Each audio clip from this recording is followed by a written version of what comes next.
Muy buenas para todos. Vamos a continuar con el desarrollo de nuestro programa. En este vídeo vamos a estar tratando de las unidades 5, 6 y 7. El título es así como lo indica en pantalla: Evolución constitucional del Estado paraguayo.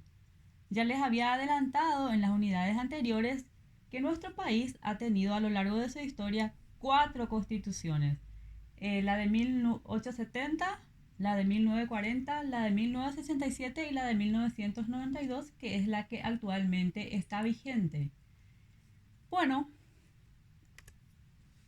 nuestro programa pide en la unidad número 5 hablar del ordenamiento político después de la independencia.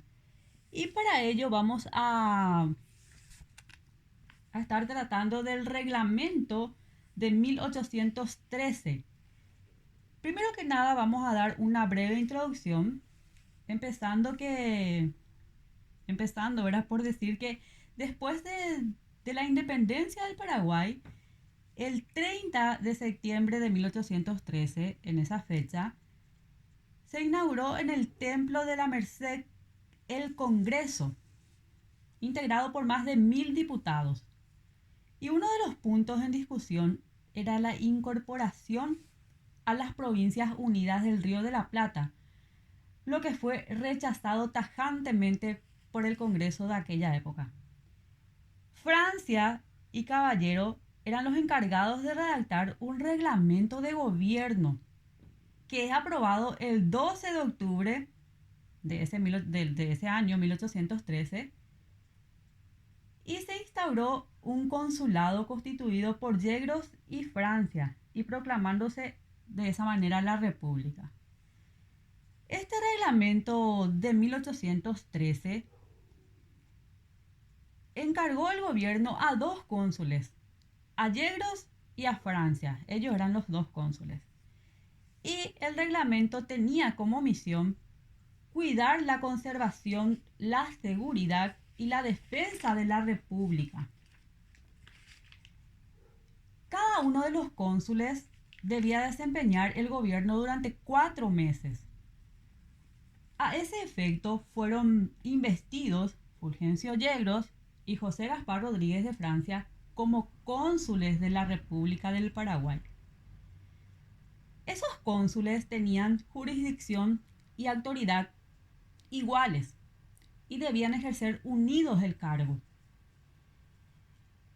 Dichos cónsules quedaban autorizados para organizar la administración del Estado y también fueron autorizados a crear un tribunal superior de apelación.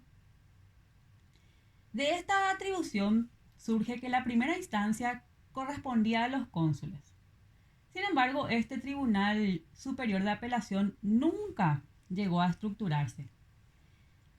Se dispuso asimismo como ley fundamental la reunión anual del Congreso General y debía celebrarse el 15 de octubre de cada año para tratar las cuestiones de interés nacional.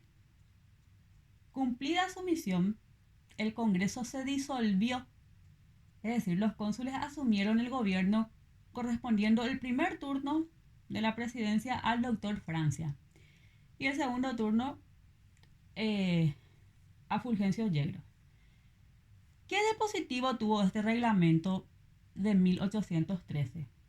Bueno, de positivo podemos resaltar que el reglamento de 1813 es el primer hito de una estructuración constitucional. Es decir, es la primera manifestación específica encaminada a organizar el Estado paraguayo independiente, redactado por el doctor Francia en 17 artículos.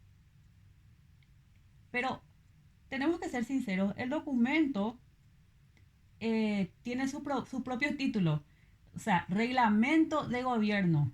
No es una constitución, es meramente un reglamento. Ahora, otro de los puntos que tenemos que tocar en esta unidad es la crítica que se le puede hacer a, a este reglamento. Y tenemos que este reglamento solo contempla el comportamiento orgánico del nuevo Estado. prescindiendo el reconocimiento, establecimiento y garantía de los derechos individuales. Y como toda enunciación de principios y obligaciones, no se puede hablar, por lo tanto, de una constitución si no existen derechos individuales. Luego, bueno, tenemos claro que era un reglamento, no una constitución, debido a que no establecía el reconocimiento de garantía de los derechos individuales. Tenemos que hablar de la dictadura del doctor Francia, de la dictadura temporal y la dictadura perpetua. ¿Qué es una dictadura primero que nada? Una dictadura es un gobierno unipersonal. La dictadura temporal que presidió el doctor Francia empezó el 3 de octubre de 1814. Es decir, en esa fecha inició sus sesiones el Congreso. Fue elegido como presidente el doctor Francia, quien en su propio discurso inaugural aconsejó un gobierno unipersonal, lo que fue resistido por los partidarios del consulado, pero hubo un despliegue importante de tropas adictivas a aquel dictador, ¿verdad?, que estaba queriendo instaurar su gobierno. Entonces empujó a los indecisos a aprobar su designación como un dictador supremo de la República por un periodo de 5 años, cosa que no se cumplió. ¿Por qué? Porque luego de esa dictadura temporal, el doctor Francia, ya estando en pleno uso y goce de su dictadura, ¿verdad?, instaura la dictadura perpetua. Es decir, el doctor Francia no esperó los 5 años que le señaló el Congreso de 1814, que era el plazo de duración de su gobierno. Y en mayo, a finales de 1816, instauró un nuevo Congreso porque Francia había promovido entre sus partidarios la propuesta de proclamar la dictadura perpetua. En la sesión inaugural, el Congreso no llegó a ningún acuerdo, pero al día siguiente, rodeado de 4 compañías de infantería, proclamó a José Gaspar Rodríguez de Francia dictador perpetuo de la República durante su vida, con calidad de ser sin ejemplar. Asimismo, fue designado dictador perpetuo de la República durante su vida con calidad de ser sin ejemplar. Además, la incipiente institución parlamentaria se abrogó a los hechos y resolvió que el Congreso General se reuniera cada vez y cada tanto y toda vez que el dictador lo tuviese por conveniente. También es muy importante destacar que mientras vivió el doctor Francia, no creyó necesario convocar esa reunión. Es así que hasta 1840 el Paraguay no conoció más voluntad que la del doctor Francia. ¿Qué críticas podemos hacer a esta dictadura? Bueno, primero que nada tenemos que hacer hincapié en que los 2 congresos que crearon la dictadura y la perpetuaron no la reglamentaron, ni siquiera la definieron. A lo mejor ignoraban en qué consistía, ¿verdad? Otra crítica que podemos hacer es que solo sabían que su objeto era la conservación de la independencia nacional. O sea, se reunieron los 2 congresos y lo único que ellos perseguían como objetivo era la conservación de la independencia de la República del Paraguay.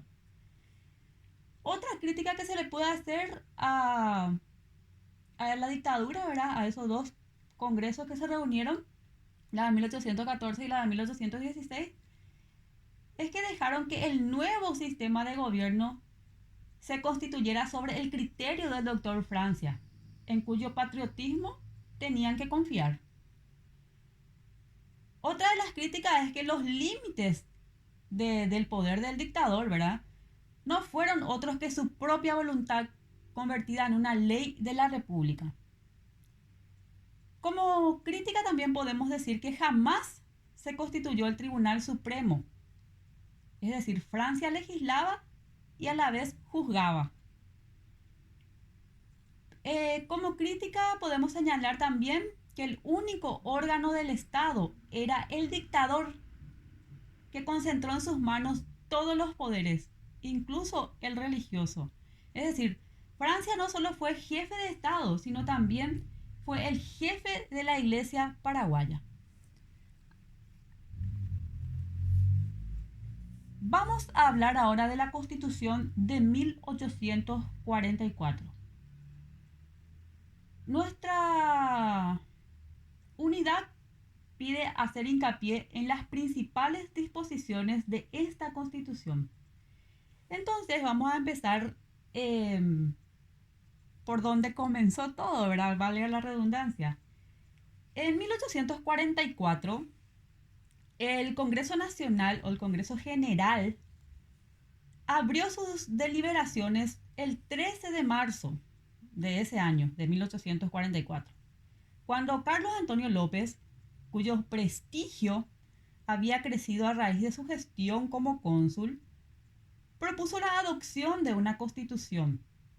Su propuesta fue aceptada, sin dilaciones y sin discusión, bajo el título de Ley que establece la administración política de la República del Paraguay. Y además que en ella se contiene el propio don Carlos, que fue elegido presidente constitucional por un plazo de 10 años. Bueno, hablar de las principales disposiciones sería bastante engorroso, pero en general esta constitución estableció la clásica división de poderes,